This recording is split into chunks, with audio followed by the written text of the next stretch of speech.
அஸ்திபாரங்களே, கர்த்தருடைய வழக்கை கேளுங்கள். கர்த்தருக்கு அவர் ஜனத்தோடு வழக்கு இருக்கிறது. இஸ்ரவேலோடு அவர் வழக்காடுவார். இஸ்ரவேலோடு வழக்காடுவார். உன் வழக்கின் காரியத்தை சொல் என்று அவர் சொல்லுகிறார். நீ எப்படிப்பட்டவன், நீ எப்படியாக இருந்தாய், உனக்கு கர்த்தர் என்ன நன்மை செய்தார் என்று சொல்லி அவர் கேட்கிறார். வழக்காடலாம் வா என்று அவர் சொல்லுகிறதை நாம் பார்க்கிறோம். என் ஜனமே, நான் உனக்கு என்ன செய்தேன்? நான் இதனால் உன்னை எச்சனப்படுத்தேன். எனக்கு எதிரே உத்தரவு சொல். எனக்கு நீ துரோகமார்க்கமாக இருக்கிறாய். என்னை விட்டு நீ அகன்று போய்கொண்டே இருக்கிறாய். உன்னுடைய இருதயம் வேறு விதமாக நடந்து கொள்கிறது. பரிசுத்த பந்தியினிடத்திலே ஆண்டவர் சொல்கிற வார்த்தை என்ன? உன்னுடைய இருதயம் வேறு மார்க்கமாக நடந்து கொள்கிறது. ஆதியில் இருந்த அன்பை நீ விட்டு விலகி போனாய். என்னை நீ முன்னே நேசித்தது போல இப்பொழுதும் உன் நேசம் என்னிடத்திலே காணப்படவில்லை. ஆகவே நான் உன்னை எதனால் வஞ்சித்தேன்? நான் உன் தேவனாய் இருக்கவில்லையா? உன்னுடைய வாழ்க்கையெல்லாம் பின்னோக்கி பார். நான் செய்த அற்புதங்கள், உன் வாழ்க்கையில செய்த அற்புதங்கள், அதிசயங்களை எண்ணிப்பார். வழக்காடலாம் வா. நீ எனக்கு என்ன செய்தாய்? நான் உனக்கு என்ன செய்தேன்? வழக்காடலாம் வா. பருவதங்கள் நமக்கு நியாயாதிபதிகளாக இருக்கட்டும். பருவதங்களுக்கு முன்பாக நீ கூறு, உன் நியாயத்தை கூறு. நீ எப்படி இருந்தாய்? நீ யார் என்பதை நீ சொல். நான் உனக்கு என்ன செய்தேன்? நீ ஏன் என்னை விசனப்படுத்துகிறாய் என்று கர்த்தர் ஒரு மனுஷனிடத்திலே ஒரு மனுஷனை போலவே பேசுகிறதை நாம் பார்க்கிறோம். நான் உன்னை எகிப்து தேசத்திலிருந்து வர பண்ணி அடிமைத்தன வீட்டிலிருந்து உன்னை மீட்டுக் கொண்டு மோசே, ஆரோன், மிரியாம் என்பவர்களை உனக்கு முன்பாக அனுப்பினேன். இவர்களை கொண்டு உன்னை நான் விடுதலை செய்தேன். அதையெல்லாம் நீ மறந்துவிட்டு என்னை விட்டு நீ பின்வாங்கிய நிலையிலே இருக்கிறாய். உன்னுடைய வாழ்க்கையை சற்று சிந்தித்துப்பார். இந்த தினத்திலே பந்தியின் வேலையில் நாம் வந்திருக்கிறோம். சற்று அமைதியாக அமர்ந்து என்னுடைய வாழ்க்கை எப்படிப்பட்டதாக இருக்கிறது, கர்த்தர் என்னுடைய வாழ்க்கையிலே எவ்வளவு அதிசயமான காரியங்களை செய்திருக்கிறார், எவ்வளவு காலங்கள், எவ்வளவு சமய சந்தர்ப்பங்கள் என்னுடைய உயிரை தப்புவித்திருக்கிறார். பாருங்க, நம்முடைய வாழ்க்கையை நினைத்து பார்க்கும்பொழுது எத்தனோ மரணத்துக்கு ஏதுவான சம்பவங்கள் நம்முடைய வாழ்க்கையில் நடந்திருக்கிறது. மரணத்துக்கு ஏதுவான காரியங்கள் பிசாசானால் கொண்டு வரப்பட்டிருக்கிறது. ஆனால் வேடனுடைய கண்ணீக்கி நம்மை தப்புவித்திருக்கிறார். வேடனாகிய பிசாசான வைத்திருக்கிற கண்ணீக்கி நம்மை தப்புவித்து பிழைக்க செய்திருக்கிறார் என்பதை நாம் மறந்துவிடலாமா? கர்த்தரை நாம் மறந்துவிடலாமா? மரண தருவாயில் இருக்கிற உன்னை எத்தனோ முறை அவர் விடுதலை செய்திருக்கிறார். எத்தனோ முறை உன்னை தப்புவித்திருக்கிறார். இதெல்லாம் ஏன் மறந்தார் என்று இன்றைய உன்னிடத்திலே பார்த்து அவர் கேட்கிற காரியம் என்ன? இதெல்லாம் நீ ஏன் மறந்தாய்? சில சமயம் அற்பமாய் கோபம் கொண்டது, ஆனால் நித்திய கிருபையினால் உனக்கு இறங்குகிறேன் என்று அவர் சொல்கிறார். சில வேளை உன்னை கவனியாதவனை போல இருந்தேன், உன்னை கவனிப்பாளற்றவனாக விட்டதை போல நீ உணர்ந்தாய். இருந்த பொழுதும் நித்திய இறக்கங்களினால் நான் உனக்கு இறங்கினேன். நீ ஏன் என்னை விசனப்படுத்துகிறாய்? நீ ஏன் என்னை விட்டு தூரம் போகிறாய் என்று அங்கு கேட்கிறதை பார்க்கிறோம். எகிப்தின் தரத்தின் அடிமைத்தனத்தின் வீடாகிய எகிப்திலிருந்து உன்னை நான் மீட்டெடுத்தேன் என்று கர்த்தர் சொல்கிறார். பாவத்திலிருந்தும் அக்கிரமத்திலிருந்தும் இந்த உலக பழக்க வழக்கங்களிலிருந்தும் நான் உன்னை மீட்டெடுத்திருக்கிறேனே என்று அவர் சொல்லுகிறார். அநேக தேவ ஊழியர்களை உனக்கு கொடுத்து வசனங்களை போதித்து நீ எப்படி நடக்க வேண்டும், ஆரோன், மோசே, மிரியாம் போன்றவர்களை உனக்கு முன்பாக வைத்து நீ நடக்க வேண்டிய வழிகளை உனக்கு நான் உறுதிப்படுத்தினேனே என்று ஆண்டவர் சொல்லுகிறார். 5ஆம் வசனம், என் ஜனமே, ஓ மை பீப்பிள், என் ஜனமே, மோவாபின் ராஜாவாகிய பாலாக் பண்ணின யோசனை இன்னதென்றும் பேயோரின் குமாரனான பிலேயாம் அவனுக்கு பிரதியுத்தரமாக சொன்னது இன்னதென்றும் சீத்தீம் தொடங்கி கில்கால் மட்டும் நடந்தது இன்னதென்றும் நீ கர்த்தருடைய நீதிகளை அறிந்து கொள்ளும்படி நினைத்துக்கொள். இன்றைக்கு ஆண்டவர் உன்னை சில காரியங்களை நினைத்துக் கொள்ளும்படி சொல்கிறார். இன்றைக்கு சில காரியங்களை நீ நினைத்துக் கொள்ள வேண்டும் என்று சொல்லுகிறார். கர்த்தருடைய நீதி உன்னுடைய வாழ்க்கையிலே எப்படி இருந்தது என்று சொல்லி நாம் நினைத்துக் கொள்ள வேண்டும். கர்த்தருடைய நீதி என்னுடைய வாழ்க்கையில் எப்படி வெளிப்பட்டது என்பதை குறித்து நான் நினைவிலே வைத்துக் கொள்ள வேண்டும் என்று கர்த்தர் சொல்லுகிறார். சீத்தீம் மட்டும் முதல் கில்கால் மட்டும் ஆண்டவர் செய்த காரியங்கள் என்ன? பிலேயாம் என்ன செய்தான்? பாலாக் ராஜா என்ன செய்தான்? என்பதை நினைத்துக்கொள். வழக்காடலாம் வா, இவருடைய காரியங்களிலெல்லாம் உன்னை எப்படி தப்புவித்தேன், வந்து பார் என்று அவர் சொல்கிறதை நாம் பார்க்கிறோம். ஒரு மனுஷனிடத்திலே வழக்காடுவது போல அவர் வழக்காடுகிறார். ஆகவே இந்த பீலேயாம், பேயோரின் குமாரனாக பீலேயாம் என்ன செய்தான், பாலாக் ராஜா என்ன செய்தான், இஸ்ரவேலருடைய வாழ்க்கையிலே என்ன நடைபெற்றது என்பதை பார்த்து தேவனுடைய பந்தியிலே நாம் பங்கு பெற தேவன் தாமே உதவி செய்வாராக. பாருங்க, இந்த பீலேயாம் அவன் ஒரு தீர்க்கதரிசியாக இருந்தான். இதை நன்றாக கவனியுங்கள். நீங்கள் வீடுகளிலே போய் அநேகர் இந்த வசனங்களை படித்திருக்கலாம், வீடுகளிலே போய் தியானியுங்கள். ஆனால் கர்த்தர் உங்கள் மத்தியில் பேசும்பொழுது கவனமாக கேளுங்கள். கர்த்தர் என்ன சொல்லுகிறார் என்பது மிக முக்கியமான காரியமாக காணப்படுகிறது. ஆகவே இந்த பீலேயாம் கர்த்தர் என்ன சொல்லுகிறார், அவன் ஒரு தீர்க்கதரிசி, அவன் ஒரு கள்ள தீர்க்கதரிசி அல்ல, கர்த்தர் சொன்னதை சொல்லுகிற ஒரு தீர்க்கதரிசி. ஆனால் கர்த்தர் சொல்லுகிற காரியத்திலிருந்து அவன் வழி போன தீர்க்கதரிசி. அவன் கள்ள தீர்க்கதரிசி அல்ல, தேவன் அவனோடு கூட பேசினார் என்பதை பார்க்கிறோம்.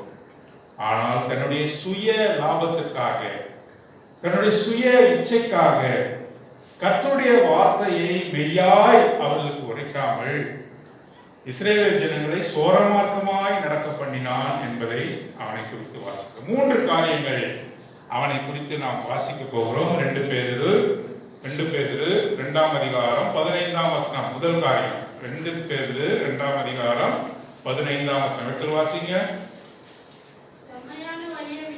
செம்மையான வழியை விட்டு தப்பி நடந்து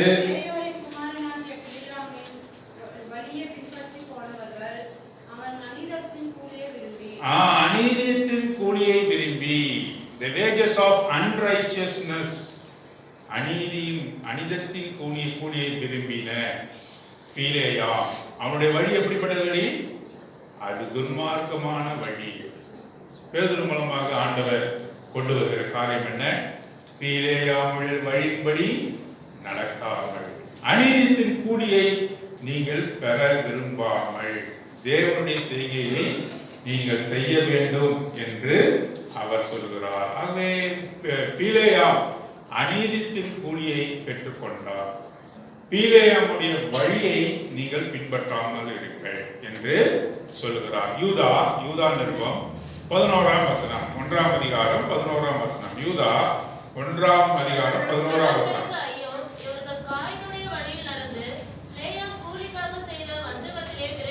வஞ்சகத்தினாலே விரைந்தோடி, பீலேயாம் வஞ்சகத்தினாலே விரைந்தோடி. The error of Bileam என்று சொல்லி ஆங்கிலத்தில் வாசிக்கிறோம். இது வஞ்சகத்தின் காரியம். வஞ்சகத்தினாலே விரைந்தோடி. எப்படி? டிசீவிங் ஸ்பிரிட், வஞ்சகம் நிறைந்தவன் பீலேயாம். 2 பேதுரு 2ஆம் அதிகாரம் 15ஆம் வசனத்தில் பார்த்தோம் பீலேயாமுடைய வழி. யூதா 1ஆம் அதிகாரம் 11ஆம் வசனத்தில் வாசிக்கிறோம் வஞ்சகத்தின் காரியத்திலே ஈடுபட்ட பீலேயாம். 2 வெளிப்படுத்தின விசேஷம் 2ஆம் அதிகாரம், வெளிப்படுத்தின விசேஷம் 2ஆம் அதிகாரம் 14ஆம் வசனம்.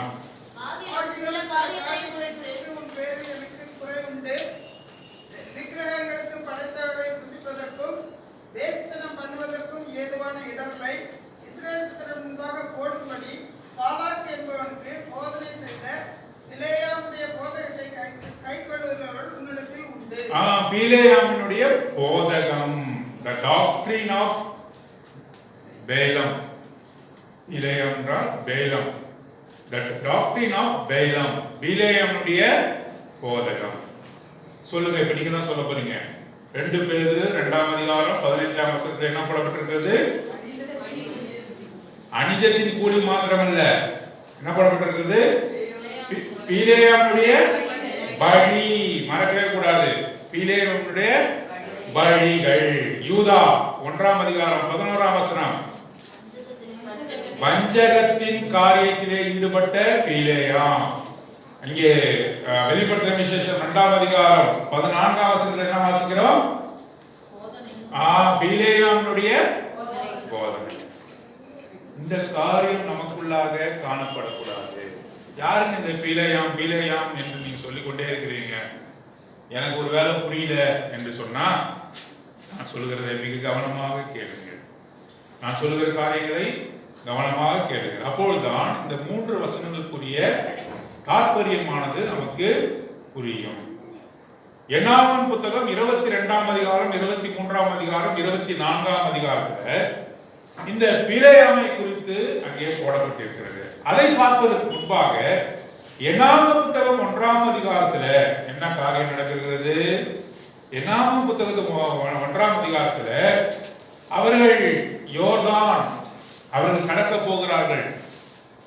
கிழக்கு முகமாக அவர்கள் கூடாரம் போட்டார்கள்.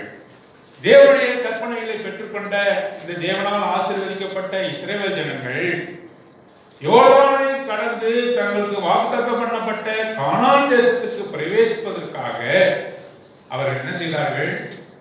அங்கே கிழக்கு முகமாக யோர்தான் நதி அண்டையிலே அவர்கள் தாபரித்தார்கள். அவர்கள் முகாமிட்டார்கள். அப்பொழுது மோசே 12 வேலைக்காரரை அனுப்புகிறார். யோர்தானை தாண்டி கானான் எப்படிப்பட்ட தேசமோ, கானானிலே குடியிருப்போர் எப்படிப்பட்டவர்களோ என்பதை அறிந்து வர மோசே கோத்திரத்துக்கு ஒருவராக 12 ஜனங்களை அங்கே அனுப்பினார். அங்கே 12 பேர் அங்கே புறப்பட்டு போகிறார்கள். அதில் 2 பேர் யோசுவா, காலேப். அந்த 12 பேரிலே யோசுவாவும் காலேபும் உள்ளடக்கினவர்களாக இருந்தார்கள். அவர்கள் சென்று திரும்பி வந்தார்கள். கானானே புத்திரர் ராட்சசர்களை போல இருக்கிறார்கள், அவர்களை நாம் வெல்லவே முடியாது என்று சொல்லி அவர்கள் தவறான ஒரு காரியத்தை மோசேக்கு முன்பாகவும் ஜனங்களுக்கு முன்பாகவும் சொன்னார்கள். வேவுக்காரர்கள் 2 பேர் மாத்திரம்தான் நல்ல சாட்சிகள் சொன்னார்கள். தேவன் நம்மோடு இருக்கிறார். இவர்களெல்லாம் யார்? இவர்களை முறியடித்த அந்த தேசத்தை, வாக்குத்தத்தம் பண்ணப்பட்ட தேசத்தை நமக்கு கொடுப்பார் என்று சொன்னார்கள். ஆகவே இந்த 10 பேர் சொன்ன இந்த வாக்கின் நிமித்தமாக இஸ்ரவேல் ஜனங்கள் வெகு சீக்கிரமாய் கானான் தேசத்தை அடைய வேண்டியவர்கள் என்ன தெரியுமா செய்தார்கள்? தேவனே அவர் மீது விசுவாசம் இந்த கானான் இந்த இஸ்ரவேல் ஜனங்களுக்கு வராததினால், இந்த செங்கடலை பிரித்து அவர்களை கொண்டு போன அவரை நம்பாததினால், விசுவாசிக்காததினால் என்ன தெரியுமா செஞ்சாரு? அவர்களை 40 வருடம் அந்த வனாந்தரத்திலே, சீன் வனாந்தரத்திலே சுற்றி சுற்றி சுற்றி சுற்றி அந்த கோத்திரங்கள் முழுவதும், அந்த ஜெனரேஷன் முழுவதும் அழிந்து போகும்படியாக செய்தார். எகிப்திலிருந்து புறப்பட்ட ஒரு மனுஷனும் அங்கே கானான் தேசத்துக்கு போக முடியாதபடி அவிசுவாசத்தினாலே அவர்கள் அழிக்கப்பட்டார்கள். 40 வருஷங்கள் அவர்கள் தேசாந்தரியாக அந்த சீன் வனாந்தரத்திலே சுற்றி திரிகிறார்கள். இப்போது பல்வேறு உபத்திரவங்களுக்கு வழியாக தேவனுடைய பாடத்தை கற்றுக்கொண்டார்கள். ஒவ்வொரு நாடாக அவர்கள் பிடித்துக் கொண்டு வருகிறார்கள். திரும்பவும் அந்த யோர்தான் நதி அண்டையிலே கிழக்கு முகமாக அவர்கள் கூடாரம் போடுகிறார்கள். அவர்கள் கூடாரம் போடும் முன்பாக அவர்கள் அழித்த ராஜாக்களின் பேர் என்ன தெரியுமா? எமோரிய ராஜாவாகிய சீகோனையும் பாஷானின் ராஜாவாகிய ஓகையும் அவர்கள் என்ன பண்ணாங்க? அழித்து போட்டார்கள். யோர்தானுக்கு முன்பாக அவர்கள் கூடாரம் போடுவதற்கு முன்பாக மிகப்பெரிய வல்லமை உள்ள ராஜாக்களாகிய சீகோனின் ராஜாவாகிய எமோரின் ராஜாவாகிய சீகோனையும் பாஷானின் ராஜாவாகிய ஓகையும், இந்த 2 ராஜாக்களை குறித்து சங்கீத புத்தகங்களில் நீங்க பார்க்கும்பொழுது சங்கீதக்காரன் இதை துதிக்கும் பொழுது இந்த 2 ராஜாக்களை மென்ஷன் பண்ணும். இந்த 2 ராஜாக்கள் அவ்வளவு வல்லமை மிகுந்தவர்கள். அவர்களை துடைத்து போட்டார்கள். இப்பொழுது வெற்றியின் கரிப்பிலே கானான் தேசத்துக்குள்ளாக நுழைந்து விடுவோம் என்ற விசுவாசத்திலே அவர்கள் கிழக்கு முகமாக, யோர்தானுக்கு கிழக்கு முகமாக அவர்கள் கேம்ப் பண்ணியிருக்கிறார்கள். அவர்கள் குடியிருந்தார்கள். ஒரே ஒரு ராஜாவை மாத்திரம்தான் இப்ப அவர்கள் வெல்ல வேண்டும். யார் அவன்? மோவாப். மோவாபின் ராஜாவாகிய பாலாக். மோவாபின் ராஜாவாகிய பாலாக்கை வெற்றி கொள்ள வேண்டும். இப்பொழுதுதான் என்னாகும் 22ஆம் அதிகாரத்துக்கு வருகிறது. என்னாகும் 22ஆம் அதிகாரம். ஒரு சில வசனங்கள் உங்களுக்காக நான் வாசிக்கிறேன். 22ஆம் அதிகாரம். பின்பு இஸ்ரவேல் புத்திரர் பிரயாணம் பண்ணி எரிகோவின் கிட்டே இருக்கும் யோர்தானுக்கு இக்கரையில் மோவாபின் சமனான வெளியில் பாளையம் இறங்கினார்கள். எப்படி? அவர் நேர்த்தியாக அவர் கானான் தேசத்துக்கு போக போகிறார்கள். ஆகவே அவர்கள் பாளையம் இறங்கினார்கள் என்று பார்க்கிறோம். எமோரிய ராஜாவாகிய சீகோனுக்கும் பாஷானின் ராஜாவாகிய ஓகுக்கும் செய்ததை யார் கேள்விப்பட்டார்? மோவாபின் ராஜாவாகிய பாலாக். மோவாபின் ராஜாவாகிய பாலாக் கேள்விப்பட்டான். அவன் யாருடைய குமாரன்? சீப்போரின் குமாரனாகிய பாலாக் கண்டான். இந்த ஜனங்கள் எப்படிப்பட்டவர்கள்? ஏராளமாய் இருக்கிறார்கள். வல்லமையுள்ள இந்த ராஜாக்களை எல்லாம் தோற்கடித்து விட்டார்கள். அவர்கள் எப்படி தெரியுமா இருக்கிறார்கள்? 4ஆம் வசனத்துல வாசிக்கிறோம். மீதியானின் மூப்பரை நோக்கி, மாடு வெளியில் புல்லை மேய்கிறது போல இப்பொழுது இந்த கூட்டம் நம்மை சுற்றி இருக்கிறது, யாவையும் மீந்து போடும் என்றான். ஒரு மாடு ஒரு புல்வெளியை நம்ம அழைத்து சென்றால், ஒரு மாட்டை ஒரு புல்வெளியில் அருகே அழைத்து சென்றால் என்ன செய்யும்? எல்லாவற்றையும் என்ன செய்யுது? அவசரமாக ஒரு மாடு தான் என்ன பண்ணும்? அவசரமாக அதுக்கு இடத்தெல்லாம் என்ன பண்ணும்? மேய்ந்து போடும். அப்படி போல இந்த இஸ்ரவேல் ஜனங்கள் என்னை மேய்ந்து போட ஆயத்தமா இருக்கிறார்கள். பயப்படுறான். அவனுக்குள்ளாக பயம் என்ற ஆவி வந்தது. இந்த மோவாப் தேசத்தை அவர்கள் இந்த மாடை போல அவர்கள் நக்கி போடுவார்கள் என்று பயந்தான். ஆகவேதான் மெசபடோமியா நாட்டிலே இருக்கக்கூடிய ஆறாம் தேசத்தில் இருக்கக்கூடிய இந்த பீலேயாம் என்ற இந்த தீர்க்கதரிசியை அழைத்து அனுப்பினான். வாங்க, பீலேயாம் சொல்வது நடக்கிறது. ஆகவே இந்த ஜனங்களை சபிக்கும்படியாக, நான் இந்த போரிலே வெற்றி அடையும்படியாக பீலேயாம் இவரை சபிக்கட்டும் என்று சொல்லி அங்கே பீலேயாமை அழைத்து அனுப்பினார். மெசபடோமியா என்ற ஊரில் ஆபிரகாமின் ஊர் அது. அங்கே இருந்து இந்த பீலேயாமை அழைத்து வர ஆள் அனுப்பினான். வசனங்களை வாசித்த நேரம் ஆயிடும். ஆகவே கவனமாக கேளுங்க. முதலாவது சில மீதியான் தேசத்தில் இருந்த சில மூப்பர்களை அழைப்பித்து அவரிடத்திலே இந்த குறி சொல்வதற்கான கூலியை அவரிடத்தில் கொடுத்து, நீ போய் சொல்ல வேண்டிய காரியத்தை சொல்லி அவனை அழைத்து கொண்டு வா என்று சொல்கிறார். இந்த மீதியானவர்கள் கூட, அந்த மூப்பர்கள் கூட இந்த பிலேயாமனுடைய இருக்கிற மெசபடோமியா நகருக்கு வந்து அவனிடத்திலே சொல்லுகிறார்கள், இது மாதிரி இதே போல பாலாக் உன்னை அழைத்து அனுப்பினான், நீ இந்த ஜனங்களை சபிக்க வேண்டும் என்று சொல்லுகிறான். அப்பொழுது பிலேயாம் என்ன சொல்கிறான்? இன்று இரவிலே தங்குங்கள், கர்த்தர் என்ன சொல்லுகிறார் என்பதை கேட்டு உங்களிடத்திலே நான் சொல்லுகிறேன் என்று சொல்லுகிறார். பாருங்க, அப்போ சொல்றாரு 12ஆம் வசனம், 22ஆம் அதிகாரம் 12ஆம் வசனம். அதற்கு தேவன் பிலேயாமை நோக்கி, நீ அவர்களோடு போக வேண்டாம், அந்த ஜனங்களை சபிக்கவும் வேண்டாம், அவர்கள் ஆசீர்வதிக்கப்பட்டவர்கள். யார் அவங்க? இஸ்ரவேலே, நீ ஆசீர்வதிக்கப்பட்டவன், கர்த்தரால் தெரிந்து கொள்ளப்பட்டவன். நீ யாரு? அவரால் ஆசீர்வதிக்கப்பட்டவன். ஆகவே நீ அவர்களோடு போகாதே, பிலேயாமே நீ அவர்களோடு போகாதே என்று சொன்னார். உடனடியாக மறுநாள் காலையிலே எழுந்து இந்த பிலேயாம் இந்த மீதியான மூப்பர் சொல்லுகிறார், கர்த்தர் அவர் என்னை போக வேண்டாம் என்று சொல்லுகிறார், கர்த்தர் அவர்கள் ஆசீர்வதிக்கப்பட்ட ஜனங்கள் என்று சொல்லுகிறார், ஆகவே நீங்கள் போய்விடுங்கள் என்று சொல்லுகிறார். அவர்கள் போய் திரும்பவும் பாலாக்கின் இடத்திலே சொல்லுகிறார்கள். பாலாக் விடாப்பிடியான ஒரு மனுஷன் திரும்பவும் என்ன செய்யறான்? ஜனத்தில் நல்ல மேன்மையானவர்களை அழைப்பித்து அவர்களை அனுப்புகிறான். நிறைய பொருட்களை அவனிடத்தில் கொடுத்து அவன் அனுப்புகிறான். இப்ப திரும்பவும் இந்த பாலாக்கி நிமித்தமாக பிலேயாமிடத்தில் பேசுவதற்கு இவர்கள் வந்தார்கள். அப்பொழுது அங்க என்ன நடக்கிறது? பிலேயாம் என்ன சொல்லியிருக்கிறோம்? கர்த்தர் ஒரு வார்த்தை சொல்லிவிட்டார், மாறுவதற்கு அவர் என்னது? மனுஷன் அல்ல என்று சொல்லியிருக்கிறோம். என்ன சொன்னாங்க தெரியுமா? இன்று இரவும் தங்குங்கள், நான் கேட்டு சொல்லுகிறேன் என்று திரும்பவும் அங்கே சொல்லுகிறதை பார்க்கிறோம்.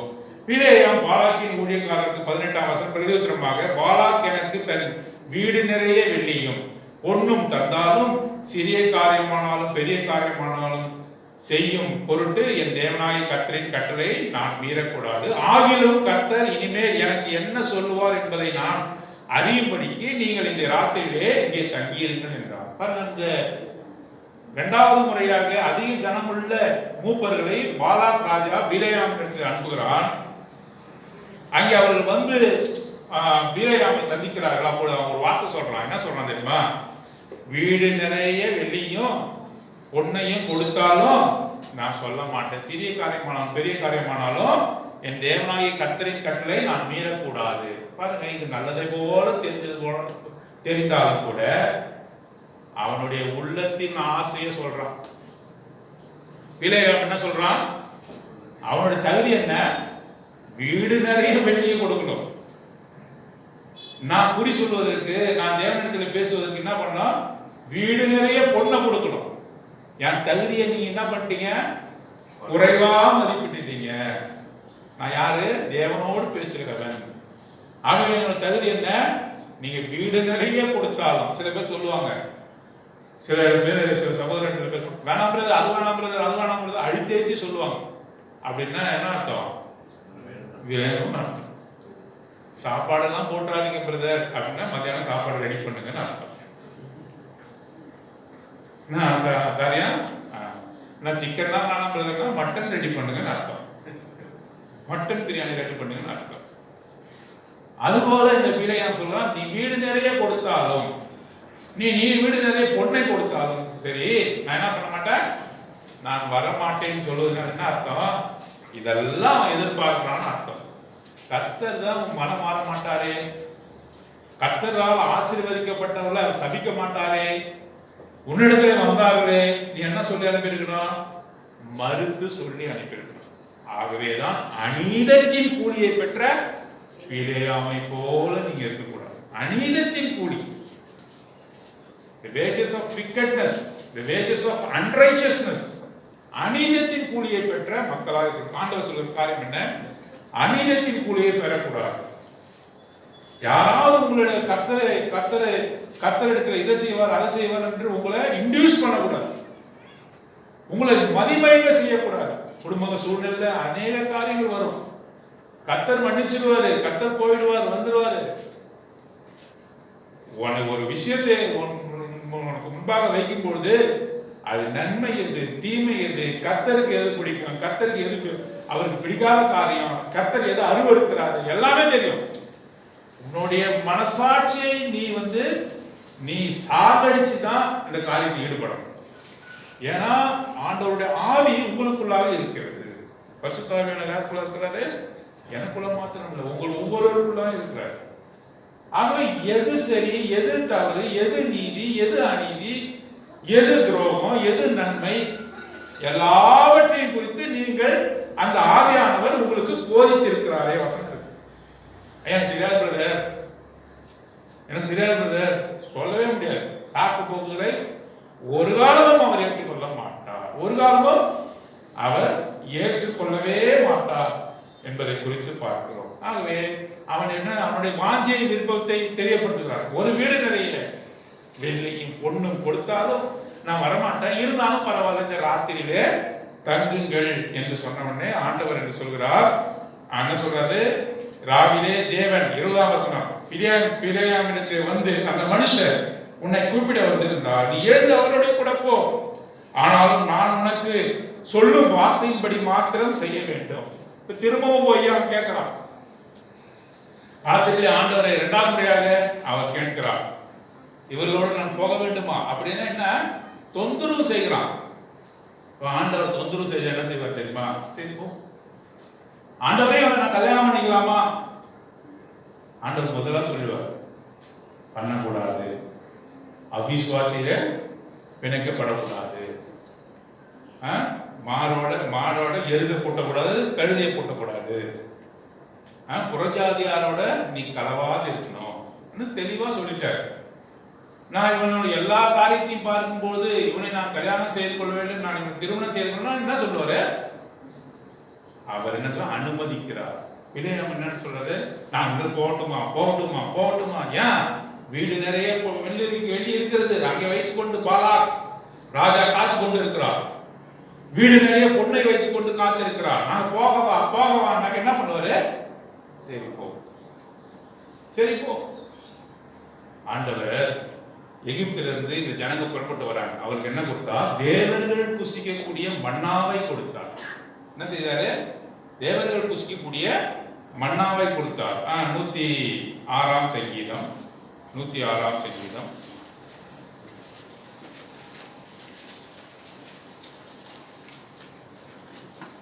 106ஆம் சங்கீதம்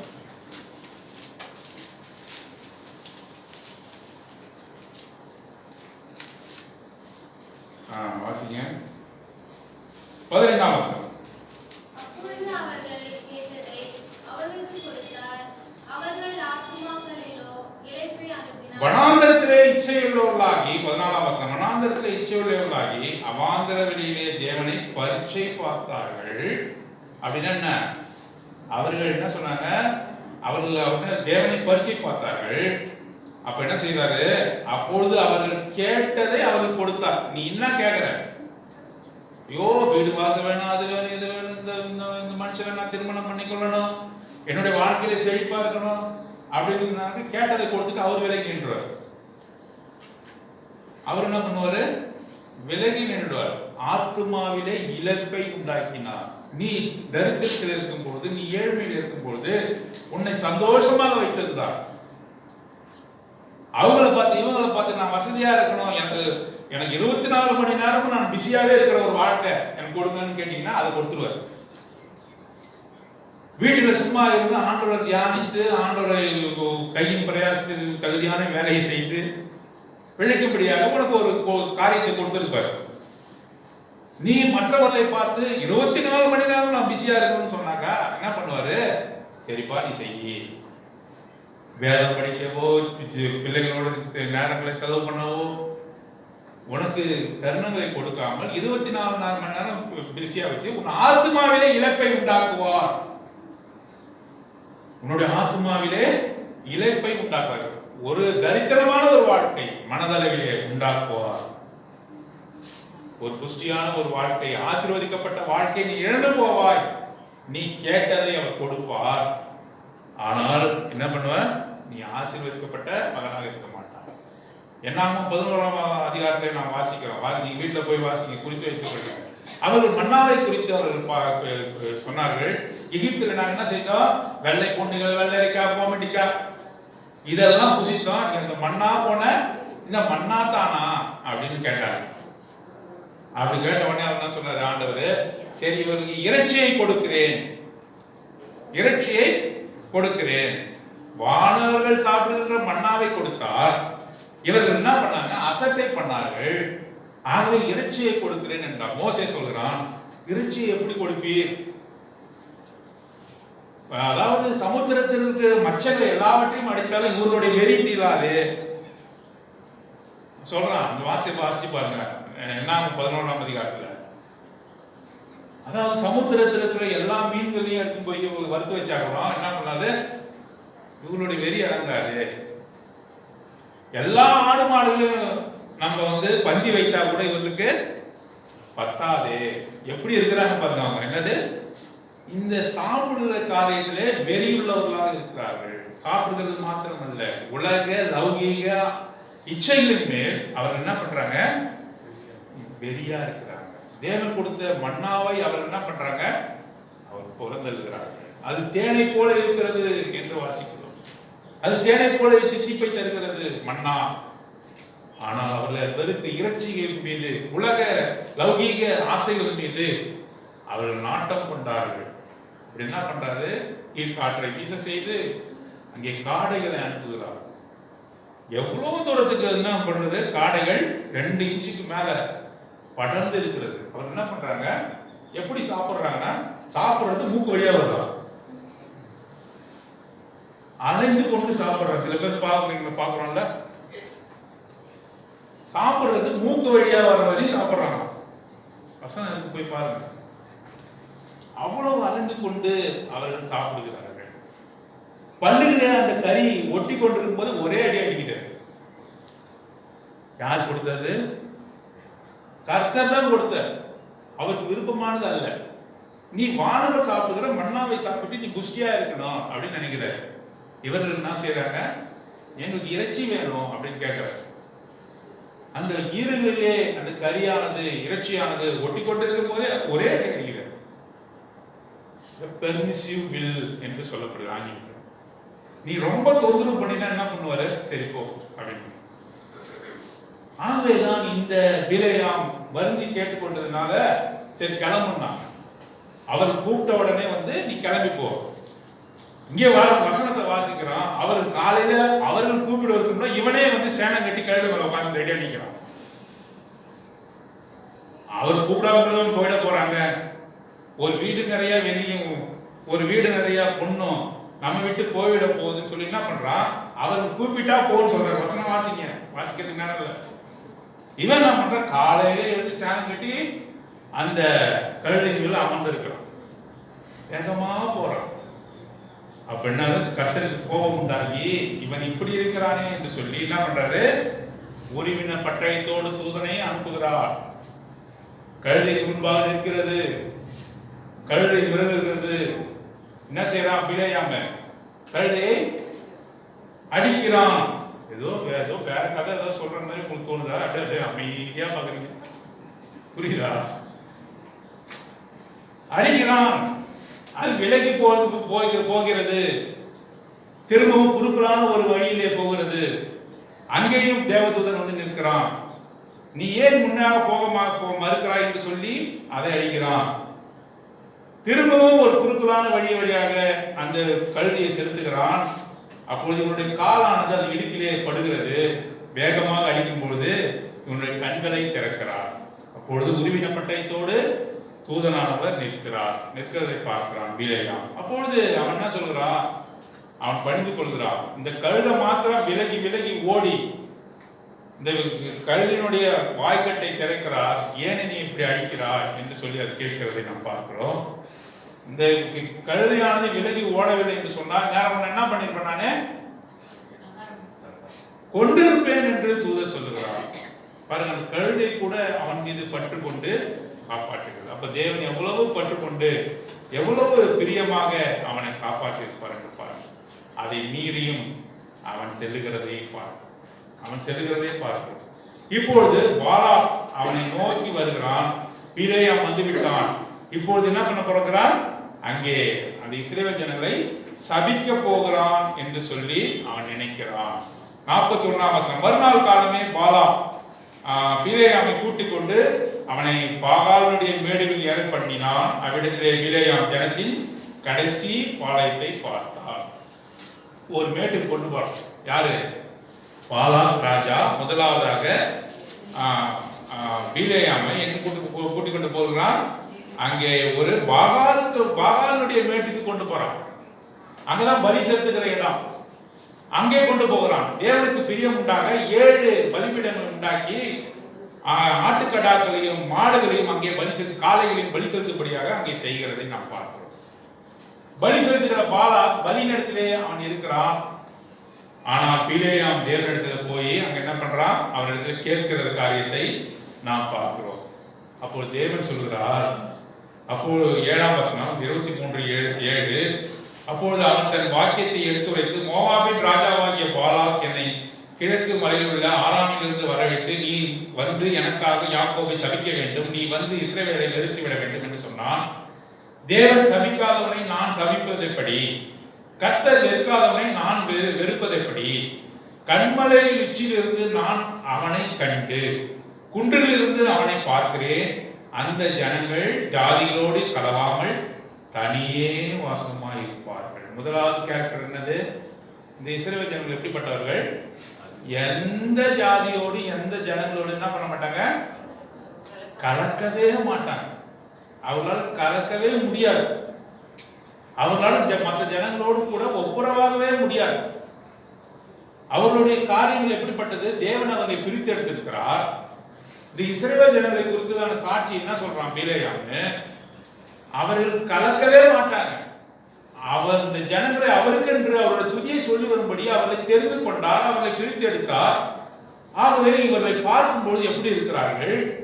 எந்த ஜனத்தோடும் கூட ஒப்புரவு ஆகாமல் தனியே பிரிச்சு இருக்கக்கூடிய ஒரு ஜனமாக இருக்கு. நாம் அப்படி இருக்கிறோமா? ஆண்டவர் நம்மை பார்த்து கேட்கிறார். பள்ளியை சுற்றி வந்திருக்கிற நம்மை பார்த்து கேட்கிறார், நீங்கள் ஆசீர்வதிக்கப்பட்டவர்கள், நீங்கள் ஆசீர்வதிக்கப்பட்டவர்கள். மற்ற ஜனங்கள் செய்கிற காரியத்தை ஒரு காலமும் நீங்கள் கற்றுக்கொள்ளக்கூடாது. அவன் செய்கிறானே இவன் செய்கிறானே என்று சொல்லி நான் செய்யக்கூடாது. பாருங்க, பிலேயாம் மூலமாக ஆண்டவர் வெளிப்படுத்துகிற காரியம் பாருங்க. இவர்கள் யாரோடும் கூட அந்த ஜனங்கள் கலவாமல் தனியே வாசமாய் இருப்பார்கள். யாக்கோபின் தூளை எண்ணத்தக்கவன் யார்? இஸ்ரவேலின் காப்பங்கை எண்ணுகிறவன் யார்? நீதிமான் மரிப்பது போல நான் மரிப்பேனாக, என் முடிவு அவன் முடிவு போல் இருப்பதாக. பிலேயாம் என்ன சொல்றான்? இஸ்ரவேல் மரிப்பது போல நான் மரிக்கட்டும். அவனுடைய தூளை எண்ணக்கூடியவன் யார்? அவர்கள் எப்படியாக ஆசீர்வதிக்கப்பட்ட ஜனங்கள், நான் அவர்களை போல இருக்கணும் என்று பிலேயாம் சொல்கிறான். பிலேயாம் இஸ்ரவேல் ஜனம் கிடையாதாம், அவன் மீதியாம் தேசத்தவன். ஆனால் அவன் தேவனுக்கு பிரியமாக இருந்ததனால் அவன் மூலமாக பேசுகிறான். அவன் மரிக்கும் போது எப்படி மரிக்க வேண்டும் என்று சொல்றான்? நான் ஒரு இஸ்ரவேலனை போல மரிக்கணும், நான் ரட்சிக்கப்பட்டவனை போல மரிக்கணும். அவர்கள் கலவாமல் தனியே வாசம் பண்ணுகிற ஒரு ஜனங்களாக இருக்கிறார்கள் என்று சொல்றான். முதலாவதாக பாகாலின் மேடுக்கு கொண்டு போகிறான் பாலாக். அங்கே பலிகளை செலுத்தி தேவன் அவர்களை சபிப்பார் என்று எதிர்பார்த்திருந்தான். பாலாக்கினுடைய எண்ணம் நிறைவேறவில்லை. அவன் செலுத்தின பலிகள் எல்லாம் வீணா போயின. தேவன் சபிக்காதவனை நான் சபிப்பது எப்படி? தேவன் ஆசீர்வதிக்கிறவரை நான் சபிப்பது எப்படி? அவர்கள் யாரோடும் கலவாமல் இருக்கக்கூடிய ஜனங்கள். அவர்களுடைய முடிவை போல என் முடிவு இருக்கணும். ரட்சிக்கப்பட்டவனை போல மறிக்கணும்னு நாம் நினைக்கிறோமா? இல்லது இந்த உலகத்தாரை போல நான் மறிக்க வேண்டும் என்று நாம் நினைக்கிறோமா? என்னுடைய முடிவு ஒரு ரட்சிக்கப்பட்டவனை போல இருக்கணும். யாக்கோபு தன்னுடைய அந்திம காலத்தை தன் கோலின் மேல் சாய்ந்து கொண்டு மரித்து போனான். இங்கே பிலேயாமுடைய விருப்பம் என்ன? இஸ்ரவேல் ஜனங்களை போல நான் மரிக்கணும், விசுவாசியை போல நான் மரிக்கணும். நான் அவிசுவாசியை போல நான் மரிக்க கூடாது. விசுவாசத்துல தொடங்கின நான் விசுவாசத்திலேயே முடிக்கணும். கர்த்தருக்கு நான் பிரியமா இருக்கணும். என்னுடைய வாழ்நாள் முழுவதும் நான் பிரித்தெடுக்கப்பட்ட ஒரு ஜனமாக நான் காணப்படணும் என்று நாம் நினைக்கிறோமா? இரண்டாவதான ஒரு உச்சிக்கு கொண்டு போறான். அது பிஸ்காவின் கொடுமுடி. அங்கேதான் மோசே மரித்தார். அந்த பிஸ்காவின் கொடுமுடியிலிருந்து பார்க்கும்போது கானானையும் பார்க்கலாம், இந்த பக்கம் இருக்கிற ஜனங்களையும் பார்க்கலாம். அவன் பார்க்கிறான், பிலேயாம் பார்க்கிறான். இந்த இஸ்ரவேல் சுதந்திரத்துக் கொள்ளக்கூடிய கானான் தேசத்தை பார்க்கிறான். எவ்வளவு செழுமையாக இருக்கிறது, எவ்வளவு அழகாக இருக்கிறது. இந்த நாடோடி தேசாந்திரியான இந்த ஜனங்கள் சுதந்திரத்துக் கொள்ள போகிற அந்த நாடு எவ்வளவு அழகாக இருக்கிறது என்பதை பார்க்கிறான். ஒருவேளை பொறாமை வருமோ என்று பார்க்கிறான் பாலா. ஆனாலும் கர்த்தர் அவனை விடவில்லை. அவன் சபிப்பதற்கு பதிலாக பிஸ்காவின் கொடுமுடியிலும் அங்கே பலிபீடங்களை 7 பலிபீடங்களை கட்டி பலிகளை செலுத்தும் போது கூட அங்க என்ன நடக்கிறது? அந்த இஸ்ரவேல் ஜனங்களை ஆசீர்வதிக்கிறதை நாம் பார்க்கிறோம். அப்பொழுது 18ஆம் வசனம் பிஸ்காவின் கொடுமுடியில் என்ன சொல்றான்? அப்பொழுது அவன் தன் வாக்கியத்தை எடுத்துரைத்து, பாலாக்கே, எழுந்திருந்து கேளும், சீப்போரின் குமாரனை எனக்கு செவி கொடும். பொய் சொல்ல தேவன் ஒரு மனிதன் அல்ல, மனமாற அவர் ஒரு மனுபுத்திரனும் அல்ல. அவர் சொல்லியும் செய்யாதிருப்பாரோ, அவர் வசனித்தும் நிறைவேற்றாதிருப்பாரோ? இதோ ஆசீர்வதிக்க கட்டளை பெற்றேன், அவர் ஆசீர்வதிக்கிறார், அதை நான் திருப்பக்கூடாது.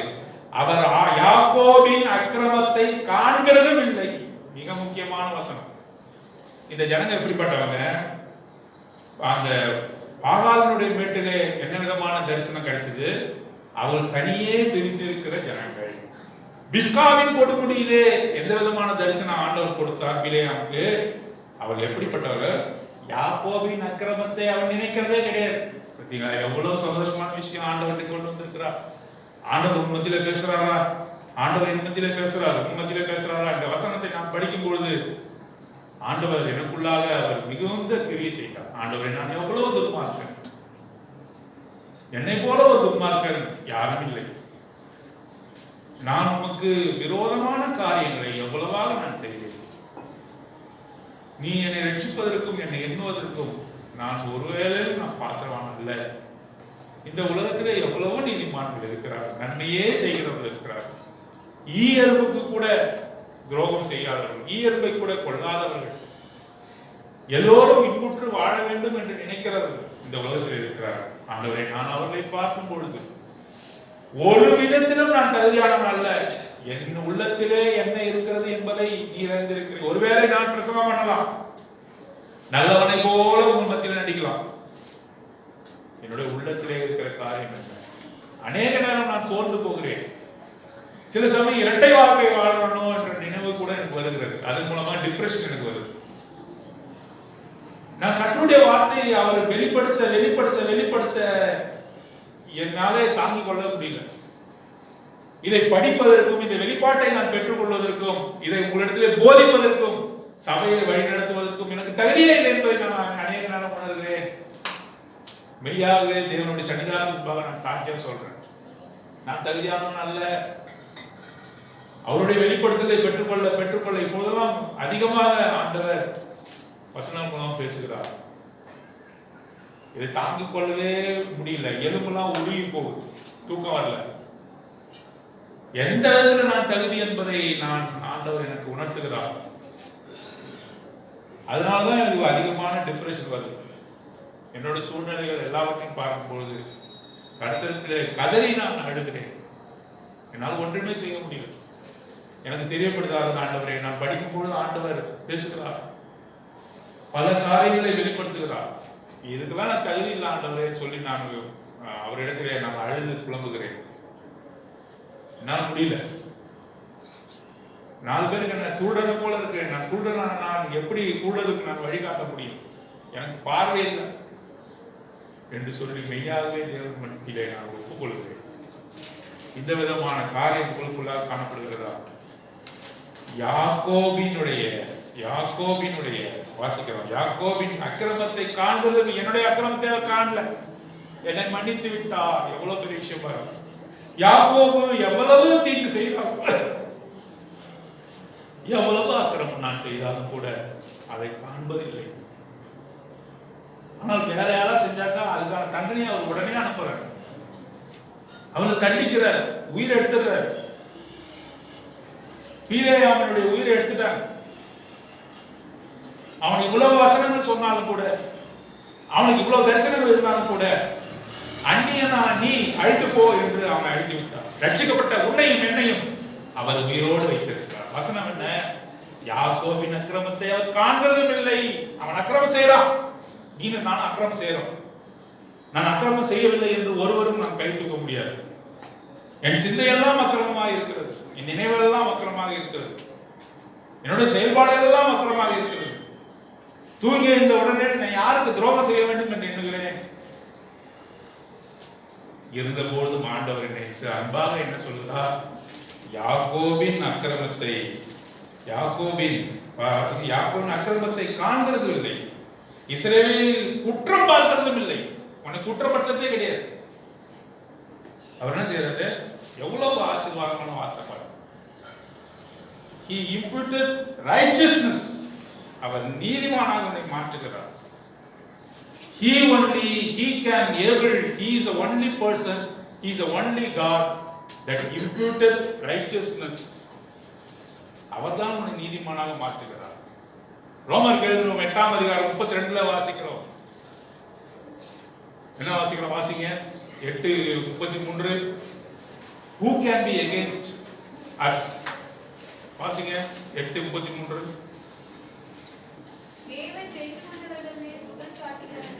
தேவன் தெரிந்து கொண்டவர்கள் மீது குற்றம் சாட்டுகிறவன் யார்? தேவனே அவர்களை நீதிமான்களாக மாற்றுகிறார். நம்மை நீதிமானாக மாற்றுகிறவர் தேவன். நம்மிலே குற்றம் கண்டுபிடிக்கவே முடியாது. நம்மிலே குற்றம் ஒருவனும் சாட்ட முடியாது. பிசாசானவன் கூட நம் மீது குற்றம் சாட்டவே முடியாது. இதையெல்லாம் மீறி இந்த பிலேயாம் வழிகெடுக்கப்படுகிறார். 2 பேதுரு 2ஆம் அதிகாரம் 15ஆம் வசனத்தின் வாசனைப்படி அதனுடைய வழி அக்கிரமத்தின் வழியாக காணப்படுகிறது. அவனுடைய வழி அக்கிரமத்தின் வழியாக காணப்படுகிறது. ஒரு போதகர் இருந்தார் ஒரு ஊர்ல. அவர் என்ன செய்தாரு, அவர் வருமானம் அதிகம் கம்மியாக மிகவும் குறைவாக இருந்ததுனால அவர் மனைவிடத்தில் சொன்னார், அருகாமையில் உள்ள இந்த பெரிய பட்டணத்திலே என்னை அழைக்கிறார்கள், அங்கே ஒரு சபையை எனக்கு தரன்னு சொல்கிறார்கள், அங்கே போய் நாம் ஊழியம் செய்யலாம் வா என்று அவர் சொல்கிறார். அதற்கு முன்பாக நாம் தேவனுடைய சித்தத்தை அறிந்து கொள்ளலாம். அங்கே இருக்கிற ஜனங்களை நான் கேள்விப்படும் பொழுது அவர்கள் எப்படிப்பட்ட ஜனங்கள், அவர்கள் மிகுந்த வசதியானவர்கள், நமக்கு எந்த ஒரு குறையும் இருக்காது. ஆகவே நாம் அங்கே போகும்படியாக நாம் தேவனிடத்திலே என்ன செய்யலாம், அவருடைய பர்மிஷனை கேட்கலாம் அப்படி சொன்னார். சரிங்க அப்படி சொன்ன, நம்ம 2 பேர் ஜெபிக்கலாமா அப்படின்னு அந்த மனைவி கேட்டாங்க. நான் மேல் வீட்டில் போய் ஜெபிக்க போகிறேன் என்று அந்த ஊழியர் சொல்கிறார். அப்பொழுது அந்த மனைவி சேர்ந்து என்ன சொல்கிறாங்க, வாங்க நம்ம 2 பேர் போய் ஜெபிப்போம், நான் ஜெபிச்சுட்டு வரேன், அதுக்குள்ள எல்லாத்தையும் பேக் பண்ணி வைக்க சொல்றேன். புரியுதா உங்களுக்கு? புரியலையா?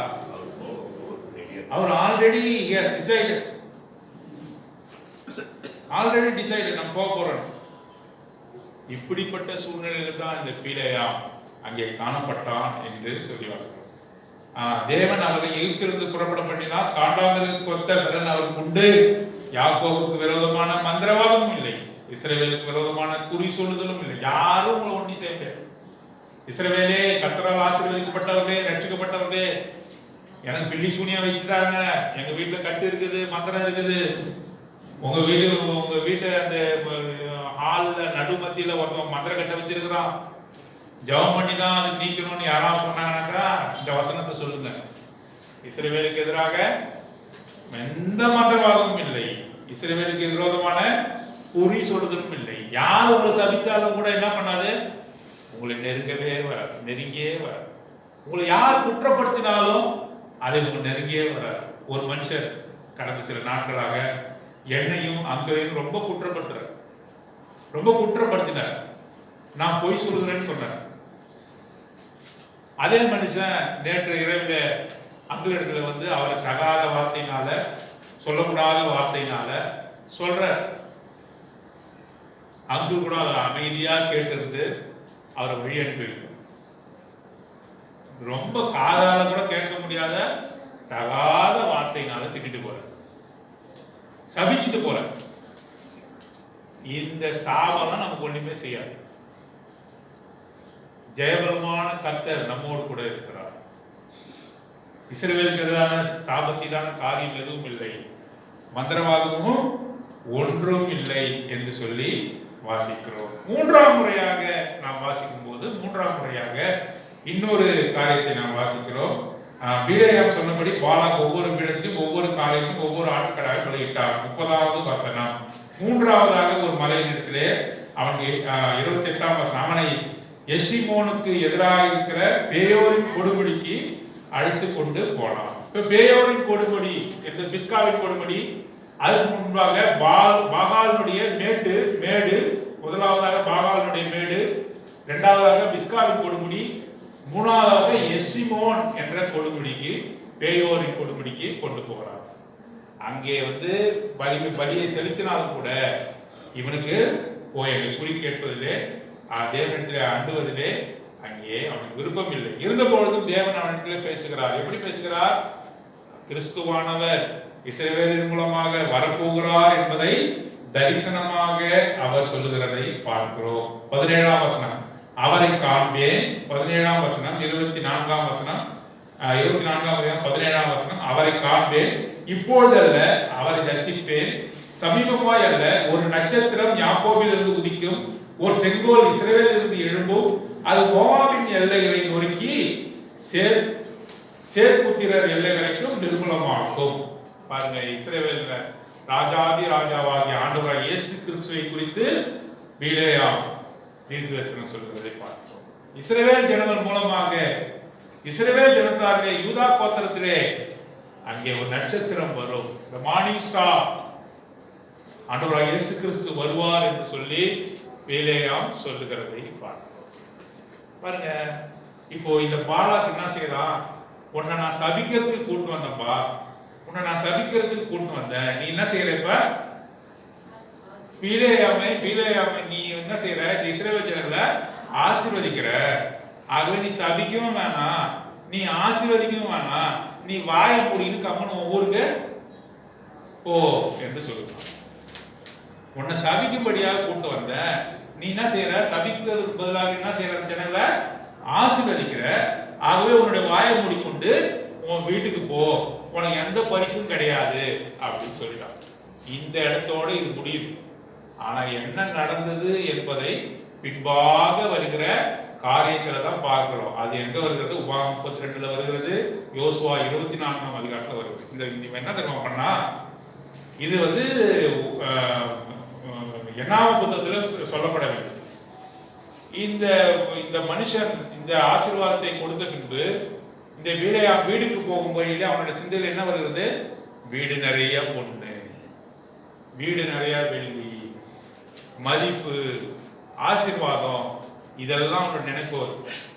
சரி, அவருடைய முடிவை மாற்ற முடியாது. யாருடைய முடிவை மாற்ற முடியாது? கர்த்தருடைய முடிவை மாற்ற முடியாது. கர்த்தருடைய முடிவு என்ன முடிவு? இஸ்ரவேலை ஆசீர்வதிப்பதே அவருடைய பிரியம். இஸ்ரவேலை ஆசீர்வதிப்பதே அவருடைய பிரியம். இஸ்ரவேலுக்கு எதிராக எந்த மந்திரவாதமும் இல்லை, இஸ்ரவேலுக்கு எதிராக எந்த குறி சொல்லுதலும் இல்லை. இஸ்ரவேல் தனித்து இருக்கக்கூடிய ஜனங்கள், அவனுக்கு எதிராக இருக்கக்கூடிய எல்லா துரோகத்தையும் அவர் மன்னிக்கிறார், எல்லா காரியத்தையும் மன்னிக்கிறார். இப்ப கர்த்தரை மாற்ற முடியாது. இவன் என்ன பண்ணிட்டான்? ஆதியாகதான் நம்ம வாசிக்கிறோம், யூதாவில் 1ஆம் அதிகாரம் 11ஆம் வசனத்தில் என்ன வாசிக்கிறோம்? The error of Balaam அப்படின்னா என்ன அர்த்தம்? வஞ்சனையின் ஆவி. பிலேயாமுடைய வஞ்சனை என்ன செய்யறது தெரியுமா? கர்த்தரை மாற்ற முடியாது. இவன் இந்த வெள்ளிக்கும் பொண்ணுக்கும் ஆசைப்பட்டு என்ன பண்ணா? இந்த ஜனங்களை மாற்றினான். இஸ்ரவேல் ஜனங்களை மாற்றலாம். எப்படி? இந்த இஸ்ரவேல் ஜனங்கள் மாறி போகிறவர்கள், கர்த்தரை துக்கப்படுத்துகிறவர்கள், கர்த்தரை நிந்திக்கிறவர்கள், மன்னாவை வெறுத்து இறைச்சியை ஆசைப்படுகிறவர்கள், இவர்கள் சோரமார்க்கத்தார் என்பதை அவன் புரிந்து கொண்டு என்ன செய்யறான்? மோவாபின் ராஜாவாகிய பாலாக்கு என்ன சொல்றான்? கர்த்தர் இவர்களை ஆசீர்வதிப்பது கர்த்தருடைய விருப்பம், இவர்களை ஆசீர்வதிக்கப்படாதபடி என்ன செய்ய? அவர் பெரிய விருந்து பண்ணி உன்னிடத்துல இருக்கிற அழகான பொண்ணுகளை என்ன பண்ணி இஸ்ரவேல் ஜனத்தோடு கூட அனுப்பிவிடு. எப்படி சிந்திச்சுக்கிறான் பாருங்க. உன்னிடத்துல இருக்கிற அழகான பெண்கள் என்ன பண்ணு? அவர்கள் விபச்சாரம் செய்யும்படியாக அதன் விபச்சாரம் செய்வதன் மூலமாக தேவனுடைய கோபாக்கினை அவர்கள் பெற்றுக்கொள்ளத்தக்கதாக இவர்களை மாத்திடுறான். இனி மாற மாட்டியா அப்படின்னு என்ன பண்ணுவாரு? இந்த ஜனங்களை மாத்திடுது. இந்த ஜனங்கள் மாறக்கூடியவர்கள். இவருடைய ஹிஸ்டரியை அவன் நல்லா யோசிச்சு வச்சிருக்கிறான். இந்த அநீதியின் கூலியை அவன் பெறணும். அதுக்காக என்ன பண்ணா? பெரிய விருந்து பண்ணினான். அந்த விருந்து பண்ணி அந்த விருந்தின உண்ட மயக்கத்துல இருக்கும்போது என்ன பண்ணா? அவளுடைய பெண்கள் எல்லாம் அவளோட கூட அனுப்பி வச்சான். இப்போ இவங்க என்ன பண்ணாங்க? they committed fornication, they committed adultery. மோவாபியரோடு கலந்தார்கள். கர்த்தர் என்ன சொல்றாரு? அவர்கள் தனித்த ஜனங்கள், அவர்கள் எந்த ஜனங்களோடு கூட கலவ மாட்டார்கள், அவர்கள் பரிசுத்தமானவர்கள், அவர்கள் பிரித்தெடுக்கப்பட்டவர்கள், என்னுடைய துதியை சொல்லி வருகிறவர்கள். இப்பொழுது என்ன நடந்தது? இந்த மீதியானியருடைய மோவாபினுடைய அழகான பெண்களோடு கூட என்ன பண்ணாங்க? அவர்கள் உறவு வைத்து சோரமார்க்கமாய் மாறினார். இப்பொழுது என்னது? ஆட்டோமேட்டிக்கா என்ன கர்த்தருக்கு என்ன வரும்? கோபம். அடிக்கிறார். 24,000 பேர் சாகுறாங்க. 24,000 ஜனங்க இஸ்ரவேல் ஜனங்களை கூக்குரல் எழும்புது. மோசே பரிதவிக்கிறான். அவரால் தீங்க ஒரு நாளும் பரிசுத்த குலைச்சலை ஒரு நாளும் ஏற்றுக்கொள்ள முடியாது. அங்க வாசிக்கிறோம், பெரிய காரியத்தை அங்க செய்கிறார். அந்த கூடாரத்தில் இருக்கும்போது ஒரு மோவாபிய ஸ்திரிய தன் சகோதரனுக்காக அழைத்து வருவதை பார்க்கிறோம். பினேகாஸ் என்ற ஒரு மனிதன், தேவனுடைய மனுஷன் எழுந்து என்ன பண்றான், அவனி அந்த பெண்ணை ஈட்டி எடுத்து ஒரே குட்டா குத்துறான். அப்போ அந்த மனுஷனும் அந்த பெண்ணும் சேர்ந்து ஈட்டியானது உருவி போகிறதை பாருங்க. வாதை பயங்கரமாக தைக்கிறது. இவர்கள் செய்த இனி சாப்பிடக்கூடாது என்று விளக்கப்பட்ட பதார்த்தங்களை புசிக்கிறார்கள். செக்ஷுவல் இம்மாரலிட்டி என்று சொல்லக்கூடிய இந்த தேவனுக்கு பிடிக்காத இந்த விபச்சார காரியங்களில் ஈடுபடுகிறார்கள். ஆகையால் ஆண்டவர் ஜனங்களை அடித்துக் கொண்டே இருக்கிறார். வாதையானது பரவி கொண்டே இருக்கிறது. ஜனங்கள் மாய்ந்து கொண்டிருக்கிறார்கள். பினேகாஸ் என்ற ஒரு தேவனுடைய மனுஷன் எழுந்து என்ன செய்யறான், ஒரு ஈட்டி எடுத்து யாரு செய்யறாங்களோ அவன் குத்துறான், குத்தி போட்டு அடிக்கிறான். உடனே தேவன் என்ன செய்யறாரு, வாதை நின்றது என்று சொல்றார். ஆகவேதான் வெளிப்பட்ட விசேஷம் 2ல வாசிக்கிறோம், பிலேயாமின் போதகம். இப்ப நம்ம அந்த மாதிரி போதகம் யாருக்காவது பண்ணிட்டு இருக்கோமா? நல்ல பிள்ளை போல அவங்க என்ன பண்ணுவோம், உபத்திரவத்தை வர வச்சு. தேவனுடைய போதகம் எப்படிப்பட்டது? அது நேர்மையானது. பிலேயாமினுடைய போதகம் எப்படிப்பட்டது? எதிர்மறையானது. இதெல்லாம் இந்த தேவனை அறியாத மக்கள் மத்தியிலே இருக்கும். சொந்தக்காரர்கள் என்ன பண்ண மாட்டாங்க, அவனுக்கு வெளியால் பகையால் கிடையாது, என்ன பண்ண மாட்டாங்க, சொந்தக்காரங்க என்ன பண்ணுவாங்க, உன்னை அடிப்பது யாருன்னு பார்த்தாக்கா, உன்னை கெடுப்பது யாருன்னு பார்த்தாக்கா, யாருப்பா? பக்கத்தில் இருக்கிற சொந்தக்காரன். உன்னை ரிலேட்டிவ் தான் என்ன பண்ணிருப்பான், உனக்கு எதிராக கேஸ் போட்டு வச்சிருப்பான். இன்னொரு இவன் நேரடியா மோத முடியாதுன்னு என்ன பண்ணிருப்பான், அவன் இடத்துல போய் சொல்லி அவன் உன் மேல என்ன பண்ணுவான், வழக்க போட்டிருப்பான். உன் காரியத்தெல்லாம் போய் போட்டு கொடுத்துருப்பான். இதுதான் போதம், டாக்டரின் ஆஃப் பிலேயா. அவன் என்ன செய்யறான், கர்த்தரை மாற்ற முடியாது, அவன் நீதியுள்ள தேவன், அவன் மனமாற மனுஷன் அல்ல. இஸ்ரவேலை ஆசீர்வதிப்பதோட விருப்பம் ஜனங்களை மாற்றிட்டான். ஜனங்களை மாற்றினதுனால என்ன நடந்தது, கர்த்தர் ஜனங்களை அடித்தார். இதான் பிலேயாமுடைய போதம். பிலேயாமுடைய வஞ்சகம் இதான், பிலேயாமுடைய வழி இதான். நம்ம அப்படி மாறி போற, நம்ம மேல கர்த்தர் எவ்வளவு பிரிய வச்சிருக்காரு. அவர் தனித்து இருக்கக்கூடிய ஜனங்கள், அவர்கள் ஆசீர்வதிக்கப்பட்டவர்கள். அவருக்கு எதிரான மந்திரவாதம் இல்லை, குறி சொல்லுதலும் இல்லை.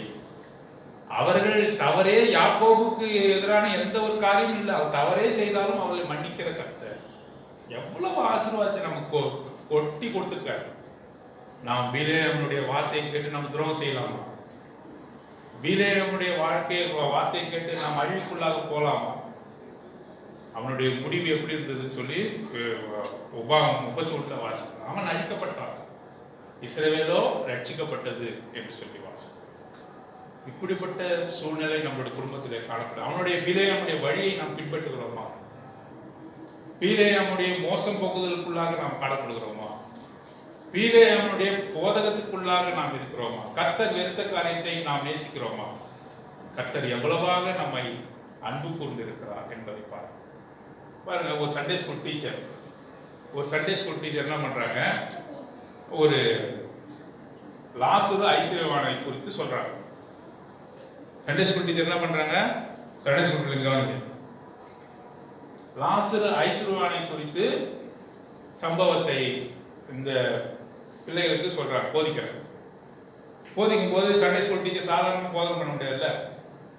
அதனால என்ன பண்றாங்க, லாசரு எப்படியாக அவன் வருத்தப்பட்ட ஒரு சூழ்நிலையில் காணப்பட்டான் என்பதை அவர் இன்னொரு குழுமாக நடித்து காட்டுகிறார். அவன் பிச்சை எடுத்து கொண்டிருந்தான். அவனோட உடலிலே முழுவதுமாக என்ன இருந்தது, பருட்டு இருந்தது, நாய் நக்கிட்டு இருந்தது, மிகவும் தரித்திர கோலத்தில் இருந்தான். அவனுடைய வாழ்க்கை தொடர்ந்து எப்படி இருந்தது, மிகவும் தரித்திரமான துர்பாக்கியமான, நாய்கள்லாம் நக்கிற அளவுக்கு வாழ்ந்தான். ஐஸ்வர்யவான் எப்படி தெரியுமா இருந்தான், சம்பூர்ணமாக இருந்தான். அவனுடைய மேஜையில் இருந்து எல்லா பதார்த்தங்களும் கீழே கொட்டினது. இருந்தாலும் இந்த லாசருக்கு அவன் தரல. சொந்தக்காரர்களோடு ஆடல் பாடல் சந்தோஷம் எல்லாம் காணப்பட்டது என்று சொல்லி அவர்களுக்கு விலக்கிக் கொண்டே வந்தார். இருவரும் படித்தார்கள். ஐஸ்வர்யன் எங்க போனான், நரகத்துக்கு. லாசர் எங்க போனான், ஆபிரகாமுடைய மடிக்கு கொண்டு போகப்பட்டான். பிள்ளைகளா இதை நல்லா கவனிச்சுக்கிட்டீங்க. இதை குறித்து நீங்க என்ன சொல்றீங்கன்னு கேட்டாங்க. உங்கள் வாழ்க்கை எப்படி இருக்கணும், நீங்க எப்படி விரும்புறீங்கன்னு கேட்டாங்க. ஒருவன் நினைச்சா என்ன சொல்றான், நான் வந்து ஆபிரகாமை போல ஆபிரகாமுடைய மடியில இருக்கணும், அந்த பரலோகத்துல தங்கம் வேயப்பட்ட அந்த ரோட்ல இருக்கணும். அப்படியாப்பா, அப்ப இந்த லாசருவை போல நீ கஷ்டப்படணும் இங்க உலகத்துல சொன்னாங்க. ஆனா அது மாதிரிலாம் முடியாது அப்படின்னு சொல்லி உட்கார். ஒருத்தவங்க சொல்லிட்டே வந்தாங்க. கடைசியா ஒரு பையன் தான், அவன் மிகவும் திறமையானவன், இந்த பீலேயாமை போல. அவன் என்ன சொன்னா, இந்த உலகத்துல நான் எப்படி இருக்கணும், இந்த உலகத்துல நான் வந்து ஐஸ்வான போல இருக்கணும், பரலோகத்துல லாசருவை போல இருக்கணும், அப்படியே மாறிக்கணும்ட்டான். இந்த உலகத்துல என்னோட வாழ்க்கை எப்படி இருக்கணும், அப்புறம் இது ஐஸ்வர்யவானை போல ஆசீர்வதிக்கப்பட்டதா, பரலோகத்திலேயும் லாசரு எப்படி ஆசீர்வதிக்கப்பட்டிருக்கணும் அதே போல இருக்கணும். அதே போலதான் இங்க பீலேயாம் சொல்லுவார், இஸ்ரவேல் ஜனங்கள் மரிக்கிறது போல நான் மரிக்கிறோம். ஆனா அவன் செய்கிற செயல்கள் தான் எப்படி இருக்குது, மிகவும் வஞ்சகமான செயல்களாக காணப்படும். வழக்காடுவோம் பாருங்கள், பீலேயாம் உங்களை என்ன செய்தான், அவன் உங்களை சபிக்க எத்தனித்தான், நான் என்ன செய்த அதை தடுத்தேன் என்று அவர் சொல்கிறார். ஒரே வசனம் வாசித்து முடிச்சிடலாம். உபாகமம் புத்தகம் 23ஆம் அதிகாரம்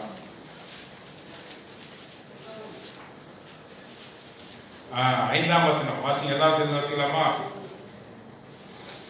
23ஆம் அதிகாரம் 5ஆம் வசனம். உன் தேவனாகிய கர்த்தர் பிலேயாமுக்கு செவி கொடுக்க சித்தமில்லாமல் உன் தேவனாகிய கர்த்தர் உன்மேல் அன்பு கூர்ந்தபடியால் உன் தேவனாகிய கர்த்தர் அந்த சாபத்தை உனக்கு ஆசீர்வாதமாக மாறும்.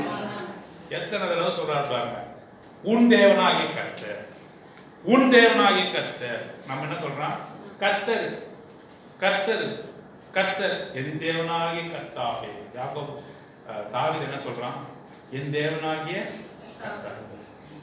என் உள்ளம் எவ்வளவு மகிழ்ச்சியா இருக்கு, என் தேவனாகிய கர்த்தர். Personalising God, personal relationship, intimate relationship, intimacy, அந்யோன்யமான ஒரு ஐக்கியம், என் தேவனாகிய கர்த்தாவே. என்ன பண்றாரு ஆண்டவர், என்ன சொல்றாரு, உன் தேவனாகிய கர்த்தர்.